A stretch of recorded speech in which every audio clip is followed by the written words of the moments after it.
O último escritor que nós vamos falar sobre, para fechar essa parte do pré-modernismo, é o poeta Augusto dos Anjos, né? Os outros eram todos da prosa.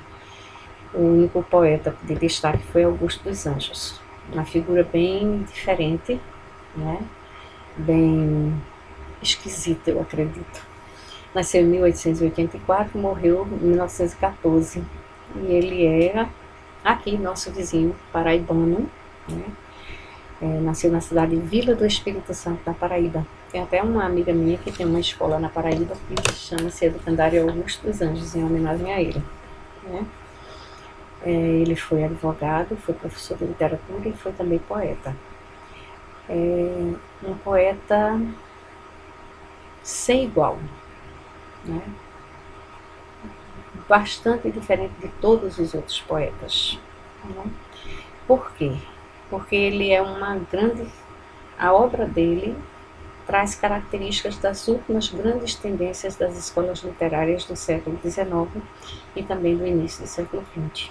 Ele conseguiu essa proeza de reunir em sua obra, em sua única obra, ele só escreveu um livro intitulado Eu. Então, em sua única obra, ele conseguiu reunir características de todas essas últimas escolas literárias do século XIX, né? Ele foi simbolista, foi naturalista, foi parnasiano, escreveu muitos sonetos e foi principalmente cientificista. Tanto é que a sua obra, esta única obra que ele escreveu, é a única obra que consta da biblioteca das universidades de medicina do Brasil. É o único poeta que tem assento nas bibliotecas das universidades de medicina. Por quê?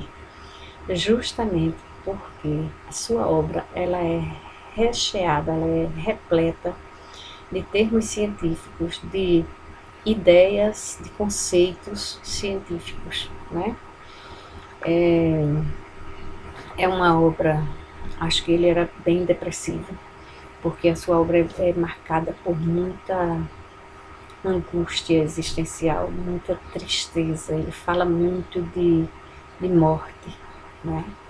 De pessimismo, né? Acho que ele foi contaminado com o mal do século. E assim, ele recebeu muitas críticas porque em sua obra ele falava de coisas que não se admitia que se falasse na poesia. Por isso ele é considerado um pré-modernista, que ele rompe, apesar dele reunir na sua obra muitas características das escolas literárias do século XIX, mas ele rompe na linguagem, ele rompe com o padrão, ele rompe com a forma de se fazer arte. A arte era o belo, a poesia era bela, né? As melhores palavras, as palavras mais belas, mais bonitas, que expressavam o sentimento mais bonito do ser humano. E aí vem Augusto dos Anjos e rompe de forma radical com isso e vai trazer no seu poema coisas asquerosas, né? Que não se concebia que um poema pudesse falar dessas coisas, né? E aí eu quero ler para vocês, para encerrar, um dos poemas dele, que é intitulado Budismo Moderno, e é um soneto. Ele diz: tome, doutor, esta tesoura e corte minha singularíssima pessoa. Que importa a mim que a bicharia roa todo o meu coração depois da morte? Ah, um urubu pousou na minha sorte. Também das diatomáceas da lagoa, a criptogama cápsula se esbroa ao contato de bronca desta forte.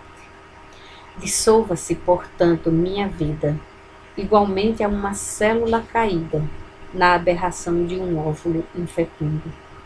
Mas o agregado abstrato das saudades fique lambendo nas perpétuas grades do último verso que eu fizer no mundo. Augusto dos Anjos. E aí ele chocou, ele deixou as pessoas boquiabertas. Como assim?